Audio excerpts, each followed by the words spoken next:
with the 5 cards of the cups, the suit of cups, the numbered cards. The legend of Eros and Psyche is really the story of the development and maturation of feelings and the capacity to relate to another person. In its own way, it is a journey, although unlike the great journey of the Fool through the major arcana, it is a specialized adventure which circles around the central motive of the human heart.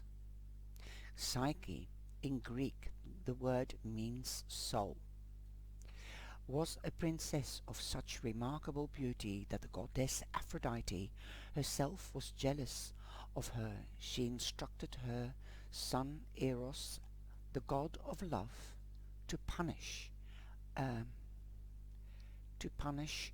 the audacious mortal. Thus, shortly afterwards, an oracle commanded Psyche's father, under threat of terrifying calamity, to conduct his daughter to a lonely rock where she would become the prey of a monster. But the god Eros, when he saw the girl whom he was supposed to carry to her death in the jaws of the monster who awaited below, was so stunned by her beauty that he stumbled and pricked himself on one of his own arrows. Thus those arrows which he used to effectively to bring sudden love to both mortals and gods. So that was, in other words, Cupid. So Eros fell in love with the person he had been sent by his mother to destroy. Trembling by resigned, Psyche was awaiting on her solitary rock the fulfillment of the oracle, when sudden she felt herself gently lifted by the winds, which carried her to a magnificent palace, which when night fell and Psyche was on the verge of sleep, a mysterious being joined her in the darkness, explaining that he was the husband for whom she was destined. She could not see his features, but his voice was soft and his conversation full of tenderness.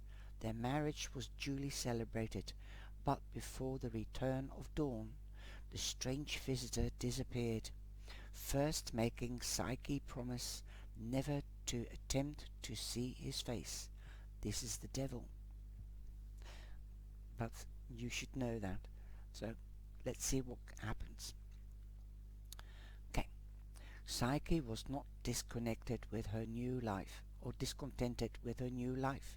Nothing was lacking except the constant presence of her delightful husband, who only came to her during the dark hours of the night. Her happiness would have continued in this way, had not her 2 sisters, who were devoured in envy, sown the seeds of suspicion in her heart. And these are the 3 fates. So you see that in every story tarot is translated. It's also this is also biblical, not only Greek or Roman storytelling or meanings, but that's the 3 fates. Telling her that her husband must be some hideous monster to thus hide himself from her. They nagged her so much that one night Psyche, despite her promise, rose from the bed she shared with her husband, stealthily lit a lamp, secretly in other words, lit a lamp and held it above the mysterious face. Instead of a fearful monster, she beheld the most beautiful youth in the world, Eros himself. At the foot of the bed lay his bow and arrows. In her shocked delight, Psyche stumbled and pricked herself with one of the arrows, thus finally falling deeply in love with the young god whom previously she had accepted because he had loved her. But her movements caused a drop of scalding oil to fall on the god's bare shoulder. He awakened at once, reapproached the Psyche for her faithlessness, and immediately vanished. The palace disappeared at the same time, and the poor Psyche found herself on the lonely rock again in the midst of a frightening solitude. At the first she considered suicide, and threw herself into the nearby river, but the waters bore her lightly to the opposite bank. From then on she wandered the world searching for her lost love. Pursued by Aphrodite's anger and forced by the goddess to submit to a series of terrible ordeals. She succeeded, however, in overcoming them by one, thanks to the assistance of the creatures of nature, the ants, the birds, the water reeds. She even had to descend into the underworld where no living mortal was permitted to go.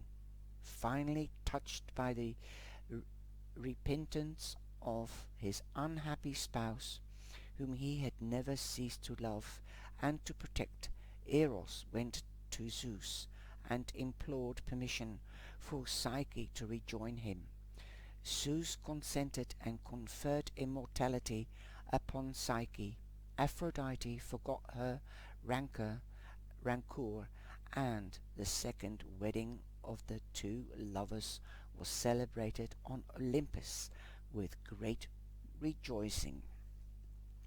Now, that is the story of the cups in the pagan or Wiccan deck, because this is pagan and Wiccan. Well, pagans are Wiccans mostly. Okay, now we're going to the Ace of Cup, and here she's standing on her rock, Psyche,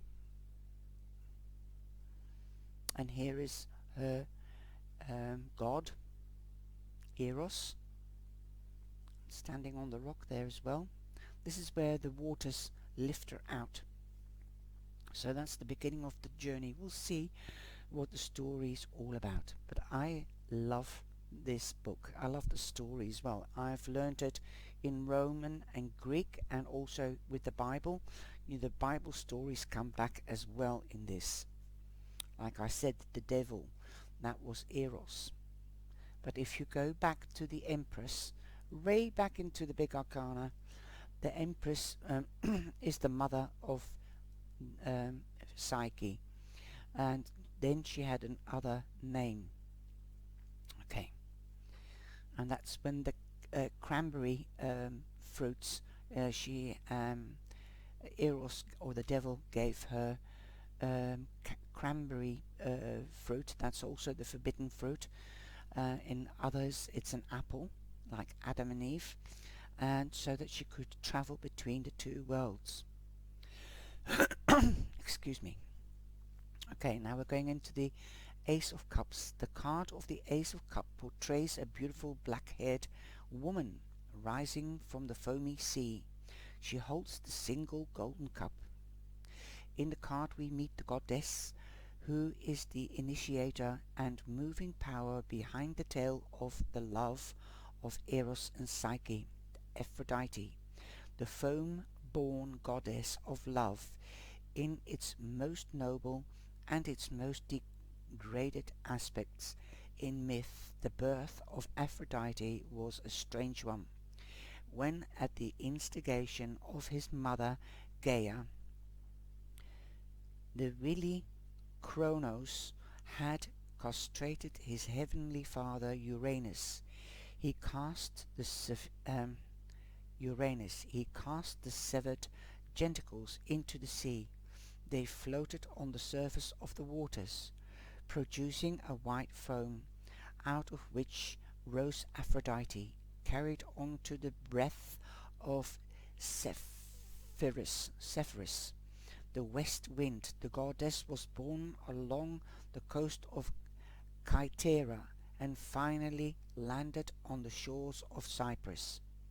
She was created by the Horae, the goddesses of the seasons, who dressed her richly, adorned her with precious jewels, and conducted her to the assembly of the immortals. So that is the goddesses dressing her, and he's still with her. Her husband is still being portrayed. Aphrodite was a complex goddess, the essence of feminine beauty. Everything about her was pure charm and harmony, yet she could be jealous, spiteful, vain, deceitful, treacherous, lazy and vindictive. Throughout all nature she spread her life, bringing joy. Yet she was also the fearful divinity who filled humans' hearts with the frenzy of passion. Those whom Aphrodite chose for her victims were often unfortunate.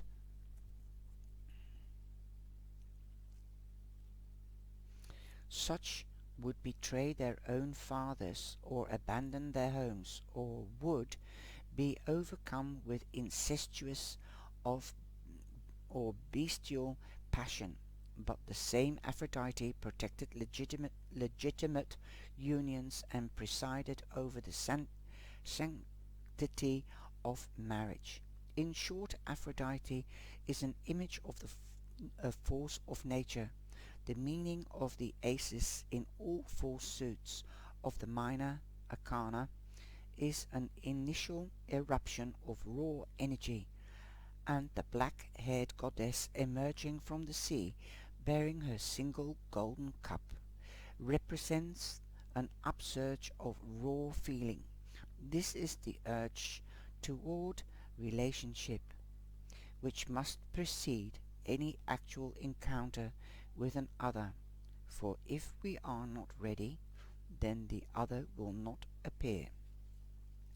In the tale of Eros and Psyche would never have met had it not been for Aphrodite, for it is her caprice which inaugurates the action in this story.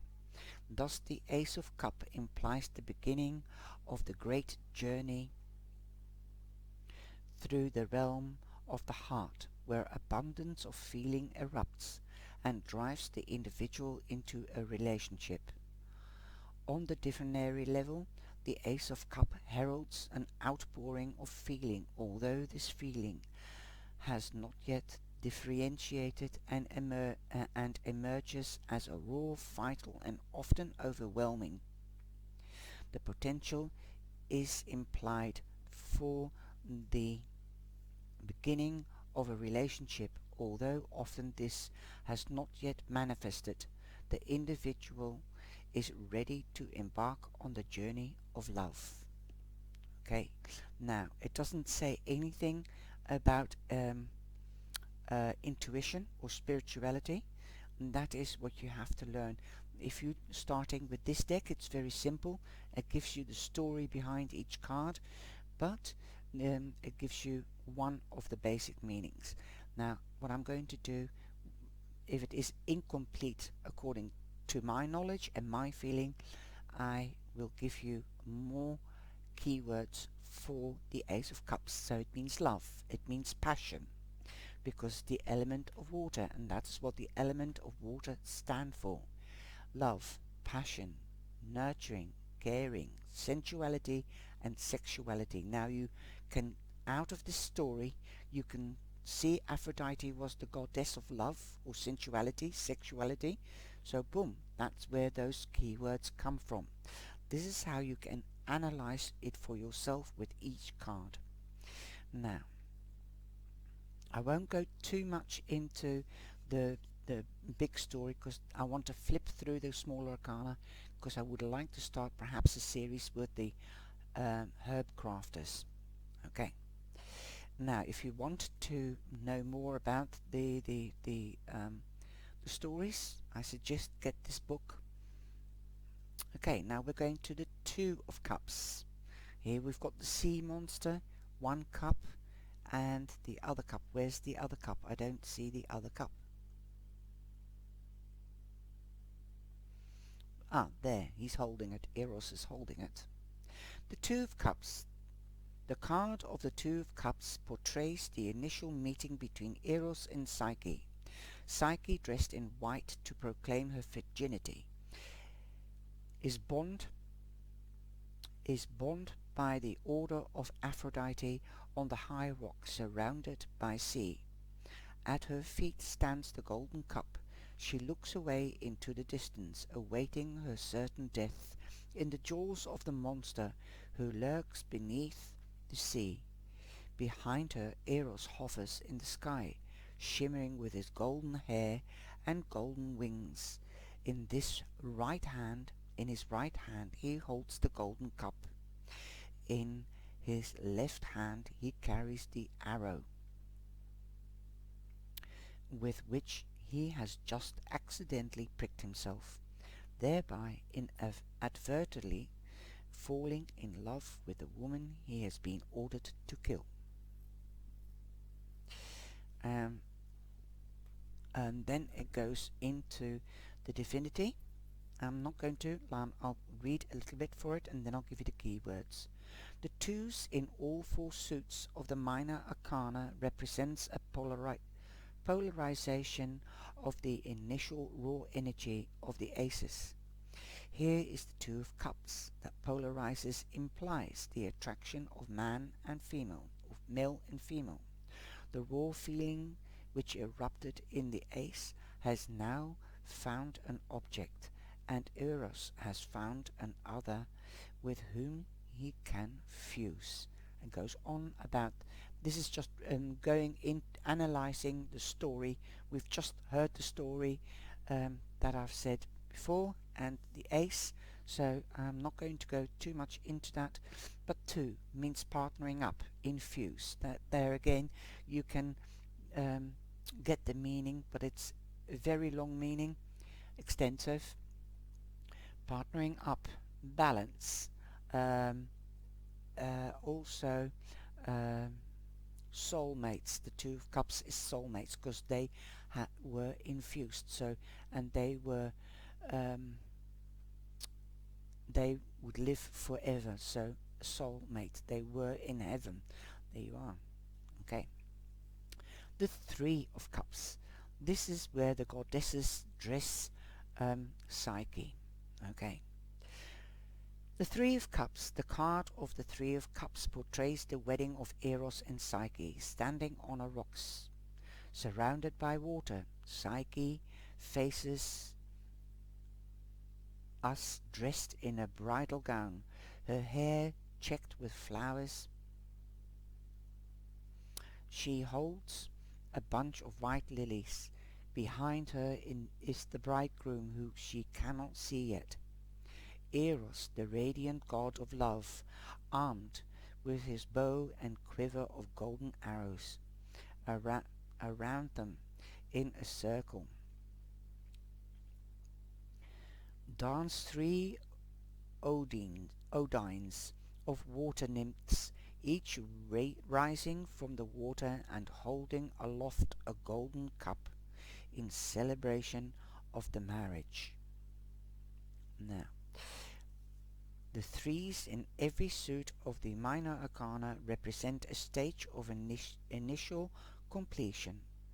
A new dimension of life is unfolding, and the first part of the journey has now been achieved. The Three of Cups is therefore a card of celebration, representing an experience of emotional fulfillment and the completion of the initial attraction. The couple have come together, and therefore is a feeling of joy and promise. So you're going up to the next level. On a divinatory level, the Three of Cups suggest the celebration of marriage, the start of a love affair, the birth of a child, or some other situation of emotional fulfillment and promise. But each of these situations is also beginning an initiation into deeper levels of the heart's experience and heralds of further exploration into the future. And then we're going on to the Four of Cups. The Four of Cups. The card of the Four of Cups portrays Psyche, the new bride, seated in a beautiful palace of the god Eros.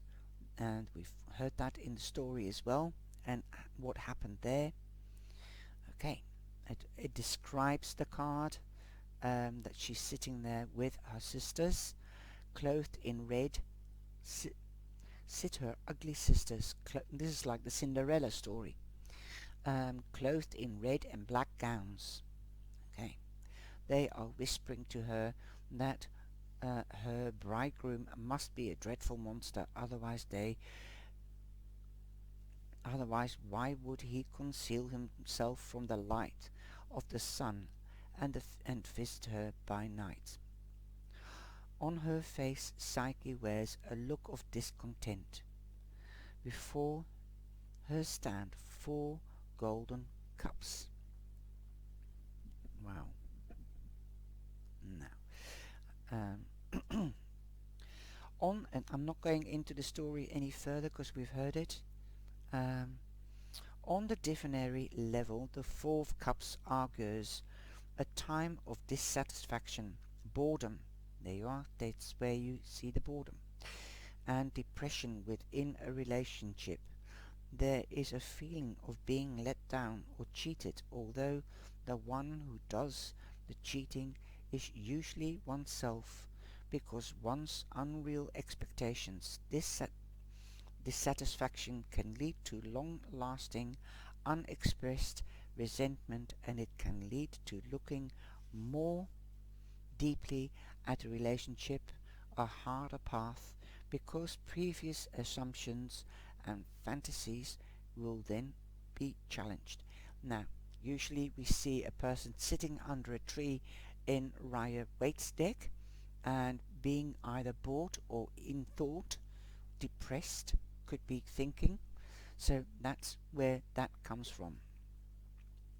Because when you're thinking, you can make presumptions or assumptions, and it doesn't really look happy when that person is dreaming under a tree and looking into the sky. And that's the only card besides the aces that offers something, the hand of the divine. Okay, but we don't have that here. They're very grounded and earthy cards, and that's why they speak to me when I saw them. There was no big picture of artwork, big artwork. This is just plain and simple, and that's why it's also a great deck to start learning tarot with. Now we've got the Five of Cups, and again this is a little bit like the story of Cinderella losing her shoe on the staircase. The 3 cups have fallen over. Actually, in this case, it's the 4 cups that have fallen over, and there's only one standing, and in Rider-Waite's it is only 2 cups standing. Okay. This is the last card for this session, and then I'll see you in the next session. The Five of Cups. The card of the Five of Cups portrays the aftermath of Psyche's betrayal of Eros. Her sisters have stirred her fears to such an extent that she has broken her promise to her husband and lit a lamp to see his sleeping face. Here we see Psyche standing distraught before the empty nuptial couch. the lamp in one hand and the other hand reaching a desperation towards the departing figure of Eros, which can be glimpsed appearing behind the marble columns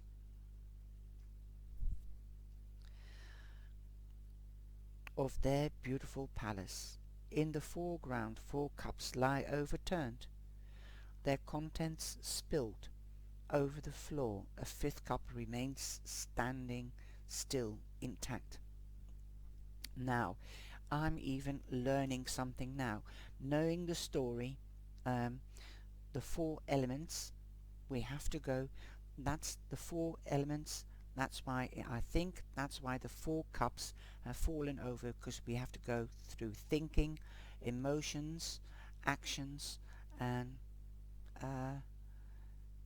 being down to earth. That's why I think the 4 elements represent the 4 fallen cups. I think that's very cleverly done. It definitely makes you think. Okay, on a different level, the 5 of Cups implies regret over past actions. Something has gone wrong, a betrayal has occurred, and there is sadness and remorse. Separation in a relationship can occur, but this card does not augur a final ending. Something remains which can be worked on, and it is up to the individual to take up the challenge and make the commitment to the future. So when we read the cards, the 5 of Cups, we say don't think about the past, stand up, dust yourself off and carry on, because you can change the present and the future. Well, in other words, according to this story, Eros has left, but Eros is going to go to Zeus and going to ask for his help, which in turn happens. That is what we've already heard. But when we read the cards, it has happened like it has happened here.